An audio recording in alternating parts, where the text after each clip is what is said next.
5 bilhões de reais por ano é o que o comércio eletrônico movimentou em 2015 no país. E a previsão é que em 2018 esse valor chegue a mais 7 bilhões. O comércio eletrônico, ou e-commerce, como também é conhecido, vem mudando hábitos e costumes dos brasileiros, já que uma das principais vantagens é a comodidade e praticidade desse setor. No Rio em Foco, que começa agora, vamos entender de que forma a tributação afeta o setor e como impacta o consumidor. Vem com a gente!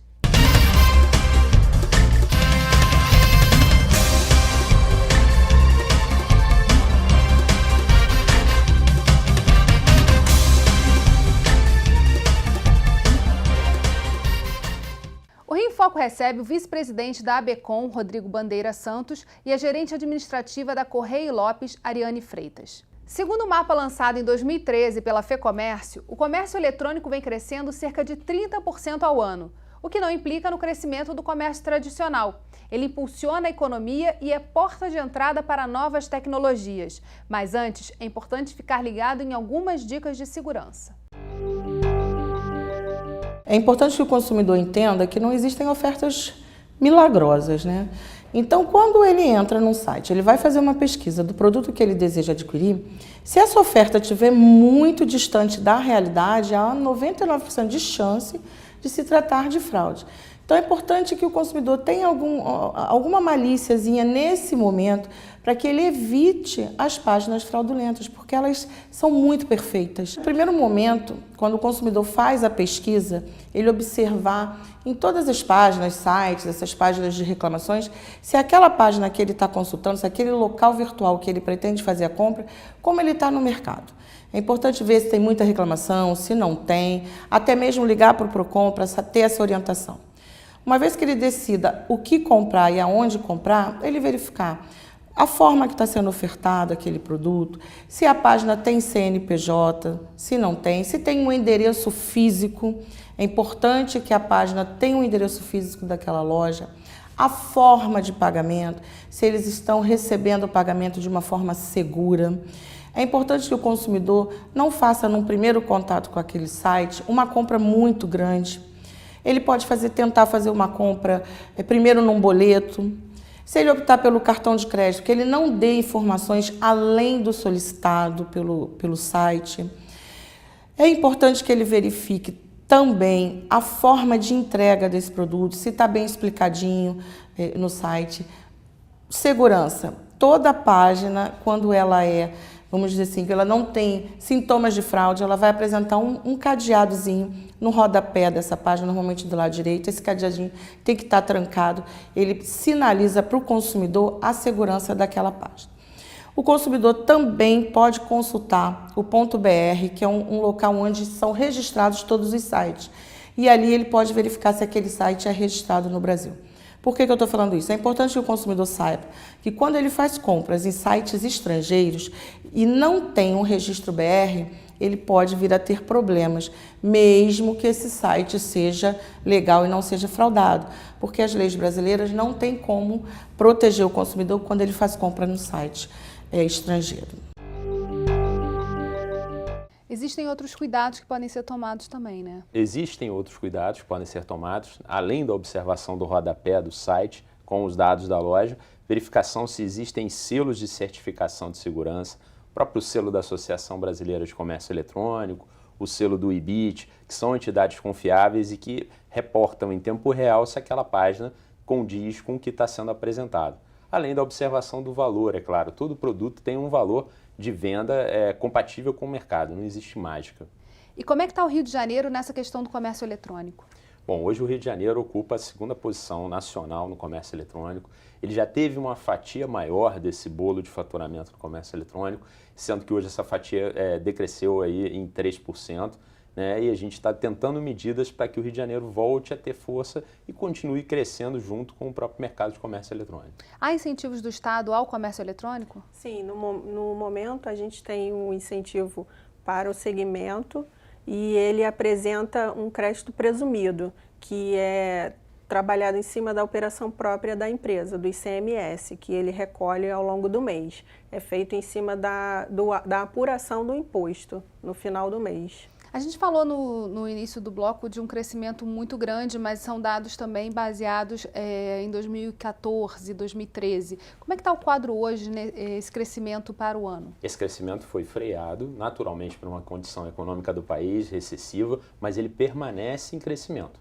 A gente espera que esse ano o crescimento seja superior a 5% e ainda é um crescimento por conta da entrada de novos internautas que passaram a consumir nesse mercado fantástico que é a internet e começaram a optar no canal de internet apostando numa economia de preço, principalmente em ano recessivo.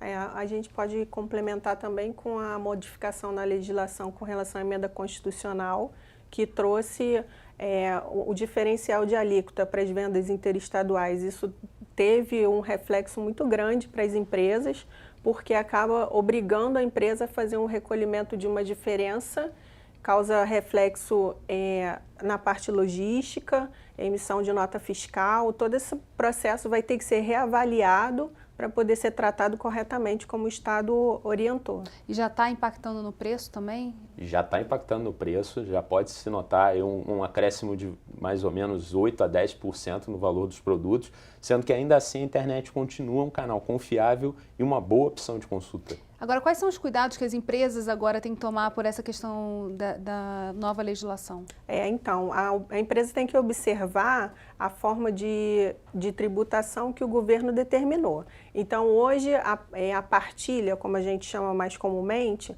ela funciona assim. Em 2016, a gente está recolhendo 60% para o estado de origem e 40% para o estado de destino. O objetivo final disso é que o diferencial de alíquota ele seja direcionado somente para o estado de destino, porque o entendimento é que o ICMS é um imposto de consumo. Então, o objetivo é esse. A parte do estado da origem permanece, que é a tributação interestadual de 12% ou 4%, ou 7%, e no caso o diferencial de alíquota, que é a diferença desse ICMS interestadual para o ICMS do estado de origem, ele vai passar a ser do estado de origem, do estado de destino definitivo. Essa legislação, na verdade, acaba forçando que as empresas tenham sede em todos os estados, é mais ou menos isso? As empresas elas não têm como estarem presentes fisicamente em todos os estados. Elas hoje em dia estão contando com o auxílio de tributaristas e observando a legislação e, ao mesmo passo, tentando, junto ao governo, uma modificação para que as suas operações continuem viáveis. Mas o fato do Rio de Janeiro concentrar também grandes empresas ajuda a diminuir um pouco essa questão. O Rio de Janeiro concentra grandes empresas, principalmente empresas de moda, né, nessa parte do e-commerce. Mas isso ainda é uma questão que está sendo observada com passos iniciais por todo o mercado. Tudo isso é muito novo, na verdade tem menos de um ano, então a gente vai continuar conversando sobre isso no próximo bloco, não saia daí. Rio em Foco aqui, política e economia caminham juntas.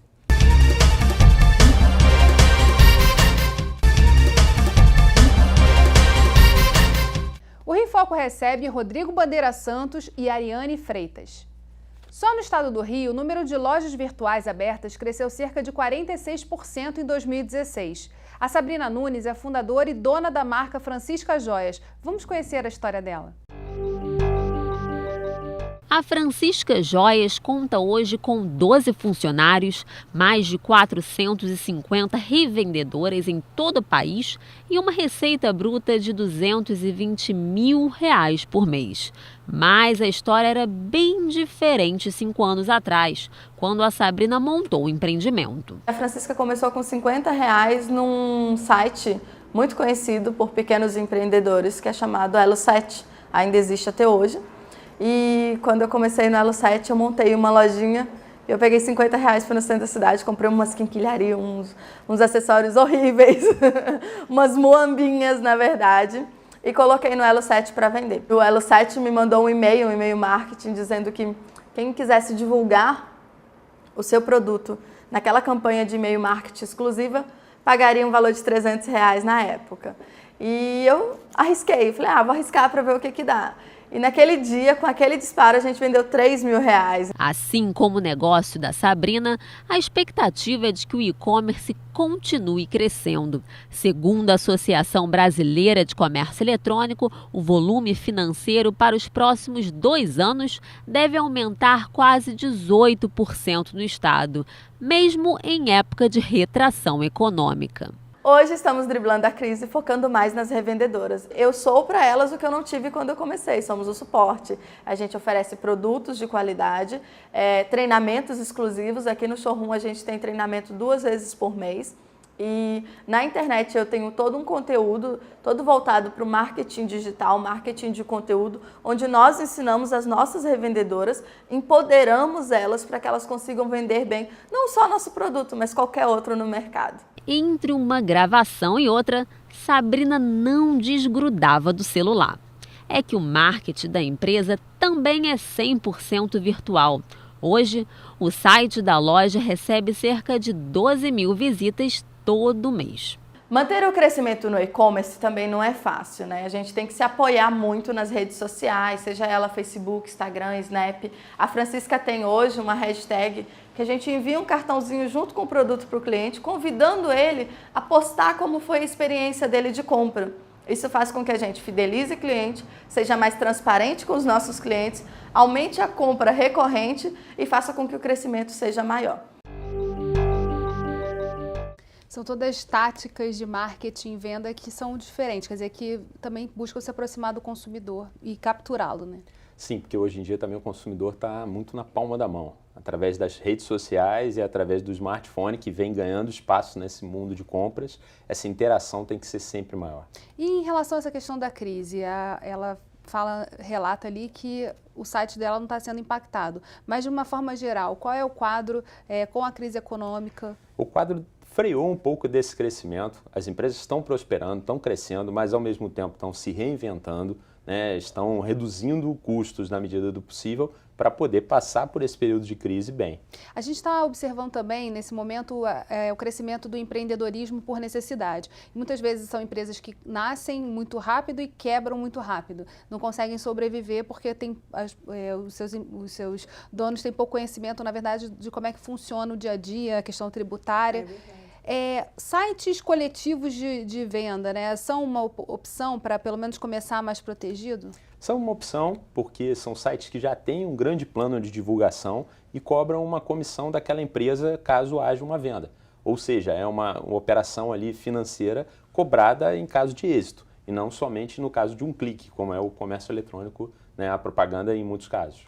Completando o que ele está falando com relação à parte tributária, é importante também que o empreendedor conheça, que vá buscar informações com relação à parte fiscal, parte contábil da empresa, do funcionamento, até administrativo também, porque na verdade ele precisa conhecer o todo, não fazer o todo. Também não tem condições dele fazer tudo sozinho.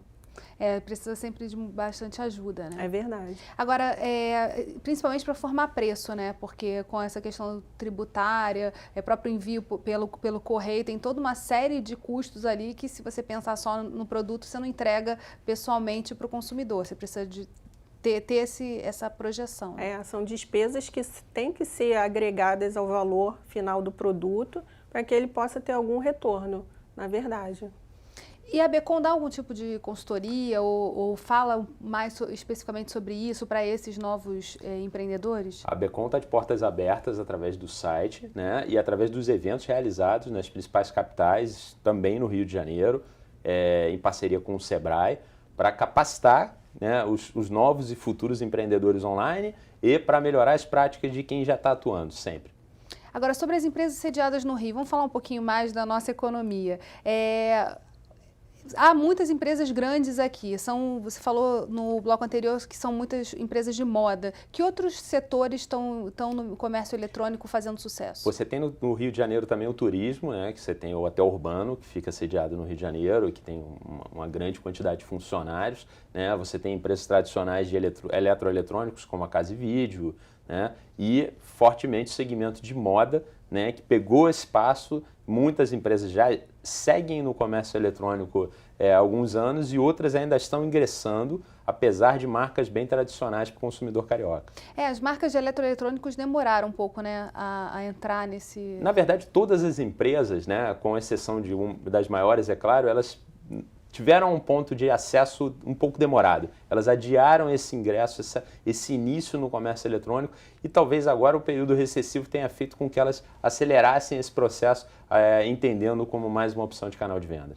E agora também a moda dos aplicativos, né? Quase que obrigatória a loja oferecer, além do site, ter um aplicativo também e fazer a compra direto. Isso em termos de proteção para o consumidor ajuda? Sendo uma loja que o consumidor já habitualmente compra, né, ajuda. É importante sempre ressaltar que no computador pessoal, no tablet, enfim, o consumidor tem uma parcela de participação nessa segurança. Dentro do que ele acessa, dentro do antivírus que ele usa pessoal na máquina dele, né? Então, os hábitos do consumidor também colaboram diretamente com a segurança a partir do momento que ele for passar o número do cartão de crédito numa compra.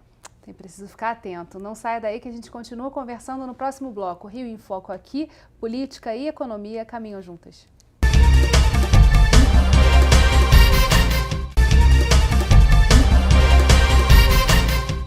Para muitas lojas virtuais, 2016 começou como um pesadelo. Desde o 1º de janeiro, está valendo uma medida estabelecida pelo Conselho Nacional de Política Fazendário, CONFAS, que muda a forma como o ICMS é cobrado de empresas de comércio eletrônico e por telefone que vendem produtos para outros estados. Foi um pouco do que a gente estava falando no primeiro e no segundo bloco. E nesse bloco, a ideia é a gente conversar um pouco mais sobre de que forma as empresas podem trabalhar esse conceito, que cuidado elas têm que tomar um pouco mais especificamente, que a gente não tenha tratado nos blocos anteriores. Então, assim, a empresa ela precisa estar atenta à legislação dos outros estados. Por quê? O diferencial de alíquota, ele é baseado na alíquota interna do estado de destino, menos a alíquota interestadual, que é utilizada para a apuração do ICMS da operação própria. Então, essa diferença entre a alíquota interna do estado de destino e da interestadual é que vai ser o foco dele com a criação da emenda constitucional 87. Já há materiais, já há informação disponível para esse empresário acessar de forma mais rápida e ele ter isso na mão? Assim? Bom, através do site da ABCOM, a gente tem publicado o tempo inteiro matérias, né, www.abcom.org, né, onde a gente tenta informar esse empresário para que ele não fique desavisado e não venha a gerar um colapso para o próprio negócio. Agora, na prática, esse custo, né, a mais, ele muda para cada estado? Como é que isso acontece na parte interna do site? Olhando, ele vai falar, meu Deus, consumidor de tal estado, então a política lá é diferente. Como é que isso funciona na prática? Então, os sistemas que os sites utilizam, né, para a própria emissão de nota e tudo, eles hoje já estão um pouco mais preparados. Ao passo que há 7, 8 meses atrás não estavam tão preparados e havia uma confusão generalizada, eles já estão um pouco mais preparados e, obviamente, com um reajuste médio no preço dos produtos, considerando esse aumento do custo em decorrência dessa mudança. Na verdade, o valor do diferencial de alíquota, ele aparece na nota fiscal, né? Então, como ele disse, o sistema está preparado, ele busca a informação de como é a tributação do estado e dentro do sistema ele faz a conta, faz a partilha, né? Divide o percentual que fica para o estado do Rio de Janeiro, o percentual que vai para o estado de destino e preenche os campos de acordo com a necessidade que o governo determina. Agora, pensando em termos econômicos, né? Que tipo de impacto isso gera de fato para as empresas? Bom, gera um impacto primeiro da questão da preparação para que se possa do custo de organização. Depois da questão da gestão, porque você tem aí os números de venda, eles oscilam muito. É claro que as empresas elas seguem o caminho do próprio consumo de internet no Brasil, mas isso você tem um primeiro custo da organização e depois um custo de acompanhamento. Né? E, além do que, o ponto de rotina ali no dia a dia de uma loja que vende pela internet é questão da emissão, do pagamento, das guias, isso tudo no decorrer de um pedido que está para ser entregue. Isso é muito importante que seja observado para que esse cliente não receba fora do prazo em decorrência de uma burocracia que não faz parte do ato da compra dele ali. O que ele está falando, na verdade, é que esse diferencial de alíquota, ele é uma guia que tem que ser recolhida no momento da operação e essa guia deve acompanhar a nota fiscal até o ponto de destino dela. Para o consumidor muda pouco, na verdade, na prática ele recebe tudo, é uma preparação por parte da empresa. Isso. A observação maior é por parte da empresa, o critério e cuidado, porque dependendo da forma como ela encaminha essa mercadoria, por exemplo, se for entrega, dependendo se for um equipamento, alguma coisa, se for num caminhão, num carro, passar na barreira fiscal, não tiver a guia, recolhido o imposto, o diferencial de alíquota, não passa, entendeu? Até que seja feito o recolhimento, a mercadoria fica retida. Então pode atrasar aí na parte da entrega, sim. né? Essa rotina precisa estar prevista para que o consumidor não seja penalizado com um atraso na entrega em decorrência de uma rotina que faz parte do empresário, do comércio eletrônico. Agora, em termos de movimentação por parte das empresas, a gente está passando por um momento de crise, de crise econômica, né, em que o consumidor está perdendo emprego também e está com mais dificuldade de consumir. Uma questão de uma crise dos estados, que também precisam arrecadar mais. Como é que o setor de comércio eletrônico está caminhando nesse processo? Tem alguma coisa que o impacto gerado por essa lei, por essa emenda, precisa ser corrigido nos estados? Já há alguma conversa da ABECOM com os governos? A ABECOM já tem uma conversa em andamento com o governo e para tentar sensibilizar o governo da importância do segmento, né, e da importância de um bom ajuste que fique bom para o governo e para os empresários, né, nessa questão do dia a dia, na questão da tributação. Na prática, o que precisa? Bom, hoje você precisa efetivamente, né, entender os deputados e senadores, eles precisam ser sensibilizados para entender como funciona uma operação de comércio eletrônico, quais são os custos envolvidos e, ao mesmo tempo, qual é a geração de emprego que se tem através dessa atividade, quais são as oportunidades de geração de emprego, da questão de gestão logística local nos estados, para que eles possam acompanhar e legislar em relação a esse segmento. A desoneração dessa cadeia, né? Tentar, não digo desonerar seria ótimo, mas eu digo assim, acompanhar o passo da cadeia para que sejam feitas leis e regras condizentes com a velocidade e com a evolução e crescimento desse mercado. Quantos empregados uma empresa de comércio eletrônico normalmente tem? Bom, uma empresa de comércio eletrônico começando, ela tem, além do próprio fundador e dono ou sócios, ela chega a ter 3 a 4, 5 funcionários, né? Se ela tiver ainda em início pequena, né? Você tem no Brasil empresas que chegam a 1.000 funcionários de comércio, trabalhando no segmento de comércio eletrônico. Você falou do tamanho do Rio de Janeiro, né? 11% desse mercado de comércio eletrônico, não é Hoje isso? está abaixo de 12%, já ocupou uma posição nessa fatia de comércio eletrônico de 14%, né? E o nosso objetivo é que o Rio de Janeiro volte a se destacar. Vocês têm uma ideia de por que essa diminuição? Bom, a questão logística hoje é um impacto real para o Rio de Janeiro.